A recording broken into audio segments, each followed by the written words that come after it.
Today, you're going to be learning about a program called Pegasus Plus. This is a radio control software like rig control or cat control, but way more. If you operate older radios like I do, this is something that can benefit you, give you more functionality than you thought your radio had. It even works with newer software or newer radios, and I'll show you that later in the video. I'm going to show you some of the features that I find the most useful, like the saved and recall memory feature, tuning frequencies with the VFO knob on the screen, using the frequency band slider to get where you want, band switching, mode switching, and bandwidth adjustment filter setting, the kind of thing you can use to adjust the frequency for listening to get rid of noise that's on an adjacent frequency. That's a big help. There are too many features to show you everything in this video, but I'm going to show you the ones that are the most important to me and what I think is going to really benefit you when you're operating. Sometimes you're tempted to buy a newer radio because of all the features and the cool stuff that it has. Well, I'm going to show you how having an older radio and using this software, the Pegasus Plus software, can bring your older radio to life and give you some of those big boy features that you wish you really had. Pegasus Plus was created by a ham for hams like me and you. His call sign is N4PY, Carl Moreski. Even if you're not an HF operator today, you might be in the future. And what this video might do for you is help influence your decision on buying an older radio or a newer rig, knowing that you have options. There are a list of many radios that work with this software, and I'm going to show you those later in the video. I will put a link in the description for the software and where you can get it. Before you click on that link, let me demonstrate some of these features. I paid for my copy of this software, and I have over the years for upgrades and stuff. This is not a sponsored video, but I do support Carl because of his hard work and the product that he makes. The software controls your radio through a serial connection. Not every radio has a serial link, but if you do have a serial link and your radio has cat control, it's a good chance that it's going to work with this program. This version of Pegasus Plus is 4.54 at the time of this video. There are always updates, at least once or twice a year. This is a 32-bit Windows program, Windows-only program. And you can tell by the look of this, it's kind of got a 1990s vibe, but don't let the look of the program fool you. Now let me show you how to change frequencies. You have a few different ways to get there. Instead of just on your radio, you may only have the VFO that you use for turning the knob one way or turning to the left, which that's fine, but that can get old after a while, especially if you're sitting in front of the radio for hours on end. By putting the mouse over the VFO, it shows you that the VFO is going to turn to the left. And if I put the mouse over the top, it shows that the VFO is going to turn to the right. And if I just left click on it and hold it down, that's a coarse way or a rough way of getting to a frequency that you might want, either on the top part or the bottom. Another way to get around the band is to grab this green slider. Your mouse will turn into a little hand with the finger, your index finger pointing up. You mouse click on that, left click on a Windows machine, and you drag that slider bar to whatever part of the band. That gets you quickly to where you want to be, or in the ballpark. Another way to get around on the band is to click directly on the VFO. And in my case, I've chosen the colors of yellow to show my VFO A because I have a VFO A and B on my radio. Every radio is a little different. If I click on the frequency range that I want to change, I can use my mouse wheel to scroll up or down to change the frequency. And you can make the adjustments super fine-tuned by clicking down on the 1 hertz section and going by 1 hertz at a time. That's pretty fine tuning. Now, if you want to change bands, it's just as easy. Clicking on any of these for sideband or for CW, or if you do shortwave listening, that's what SWL stands for. When you click on one of these buttons, it changes immediately over to the band and the frequency range that you're allowed to listen to or talk on. And something to note here, let's say I'm on sideband and I click 40 meters like I just did. Now I landed on this frequency here, and you see you've got a colored slider. The green colored slider indicates that's allowable for me to transmit on. When you're setting up the program, you can actually put in your license that you have, and it will show in the color of green for the frequency range that you're allowed to communicate on. So if you have a general or advanced, or in other countries, and this does support other country licensing, it'll select the band that you can talk on. You're supposed to know that anyway, but I think this is a really great visual for seeing where you can go. If I slide the band over here into the red, I know I can't talk here, but I know that this is going to be a shortwave listening frequency. If I grab the slider and slide it into the blue range, that's going to be for CW or digital, that section of the band. If I take the slider over here into the middle, leave it into the middle of the band, I'm going to go up here and change my license. And I can change my license from a class extra that I am now to a general. And when I do that, you can see that it's changed. I'm not allowed to talk down here on this portion of the 40-meter band, but I can talk up here. And it's carved out sections, so I have a general idea, especially if you're working digital or something, it lets you know that you're in the right area. Band filter adjustment settings, things I like having quick access to so you don't have to hit menus and go digging for it. If I click over here, this shows me the bandwidth, 2.4 kilohertz. We're going to be operating at 3. That's what we're supposed to be at. Nothing more than that. Well, if you're getting interference and I click over here at 3, you might be listening to somebody and they're splattering onto your side, or they're on a different frequency that just kind of bleeds over into you. You can shrink this by just clicking your mouse here and shrinking what you can hear.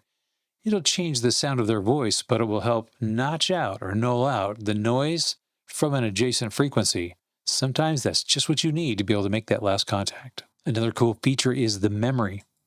When you open up this tab to recall the memory, I click on the memory tab and it opens up a little window. This window has all the frequencies that are by default just things that have been put in there. And you can add to this as you go along. So if I pick, let's say, Voice of America, but if I double click on it, I heard my radio just switch bands. It's supposed to be 17,895. And if I close the window, boom, that's where I'm at. If you know that Voice of America is actually transmitting on that, let me know in the comments down below. This is another important feature that I think is beneficial. Using the tune button, my radio has an auto tuner built into it, and I can go down here and click on the auto tune, and this will actually tune my internal tuner on the radio, but oftentimes I'm using an external amp with an external tuner, and the only way to get that tuned is by going into CW, sending a carrier, and then switching back to sideband. So if I use this tune button right here, it's going to flip my radio over to CW, tune for as long as it needs the tuner to get dialed in, and I click the tune button again, turn it off, and I'm golden. Now your volume controls and your transmit power are right here, really close by. Transmit TX, all the way down, all the way to the top, and it gives you an indication of how many watts that your radio is going to be using, all the way down to the bottom. Now, as far as volume, you've got volume of VFO-A. That's what this VA is for. You can bring this up to bring the volume louder, which is like the knob that I would use on my radio, but I have it as a slider. And I can check my RF, which is really like my automatic gain control. So using these in conjunction will change the sound of your volume on the radio and make it sound really nice. Now, if you're in a QSO and you're just rag chewing or something like that, you can use the PTT button. When you press this, your radio goes into transmit mode. You can also change the settings so that you can use the space bar as your toggle for transmit and not transmitting. So that's enough about the radio itself and how you use your radio. Let me show you the really cool stuff, which is how you use this with other programs and really make your experience come to life. I'm going to start with the Pegasus Plus software up in the corner. That's usually where I start it. In this instance, I'm using HD SDR. I also use SDR Uno, which is part of the panadapter that I bought from SDR Play. Highly recommend those devices, by the way. I'm also going to be opening up my amateur radio contact log. This is version 7.09. It's from N3FJP. I've been using their programs for years and years. They have a whole suite of them. There'll be a link in the description below. I'm going to resize this so it fits better in my window. Now, hopefully you can see the AC log. I want you to take a look at the frequency here. We're at 7.169 on sideband, 40 meters. Now, if I look at my rig control, same frequency, same band. If I go down here to the HDSDR software, same thing. I'm at 7.619 sideband. Lower sideband is indicated by the red line, and the blue bar is below, which means lower sideband. If I was on 20 meters, the blue bar would be above the red line, indicating upper sideband. I want to show you how to move around and how it affects everything. So changing the frequency on this SDR, on the waterfall, not only changes the frequency up here on the radio, but it actually changes the frequency over here on the contact log. Now, if I come up here to the frequency knob, my VFO, on the radio, and I start changing it, look what happens down at the SDR down here. We're dialing around. If I change bands or frequency, it's in sync. So I'm stopping right here at 7187, and we're at 7187 and 7187. That is so cool. And this is in my older radio. All right, so it doesn't stop there. We can also, let's say, here's a use case for this. I want more than one logger running. I want to run N1MM. Let's say I'm running a contest. I'm getting ready to have a contest, and I'm going to enter all my logs for the contest in a specific log. But I also want to find some other contacts and log them into my master log file, not just the contact database. So when I open up N1MM, take a look at this. The frequency is 7187. You can open up to 8 different programs that interface with the data that comes from this program. All right, so now all the other programs are minimized for the moment, so I can just show you this. To set this all up and how the interaction is, I go into the settings menu and I select external ports of one of these many different menu options that have tons of features all throughout them. This is going to give us the first one. This first COM port here, THP, is a high power port. You can use this for your SDR software. It'll actually work back and forth, back and forth. So whatever you change on the SDR, it changes on the radio like you saw. And the rest of these COM ports are set for loggers. You can use it for a rotator. If you've got a rotator and it needs control, you can actually control your rotator through the program. There are a couple steps to getting this virtual serial port thing set up. One is in the Pegasus Plus software. The other is having a virtual serial port emulator. I have the paid version. I've used the free versions in the past, but they never really did what I wanted to. I wanted to run multiple things and I wanted to do things in a specific way. So I paid for that. And I have the configuration files that I'm willing to share with anybody that might want those. If you want to see a video on how to set this up, let me know in the comments down below. So now you know the two-step process to get the serial connections to work between your rig and the Pegasus software.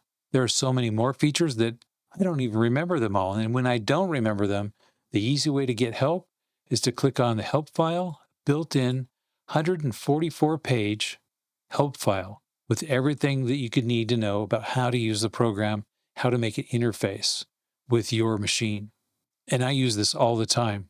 When I'm trying something new and I can't remember the functionality or what the feature is and why it does a certain way, how it operates a certain way, that's my go-to. Now, I mentioned different radios that this program works with. Let me go to the menus again. So settings, if I go to interface, again, part of the drop-down box, interface 1, and you can select the COM port that your radio is connected to.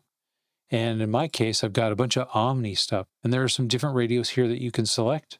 Or you can go to this list, this alternate list, which is Kenwood, Yaesu, Flex, Elecraft, and different models within those. So you'd have to look up your radio to see if it had this kind of serial compatibility. There is so much more to know about this program. Remember the link in the description below.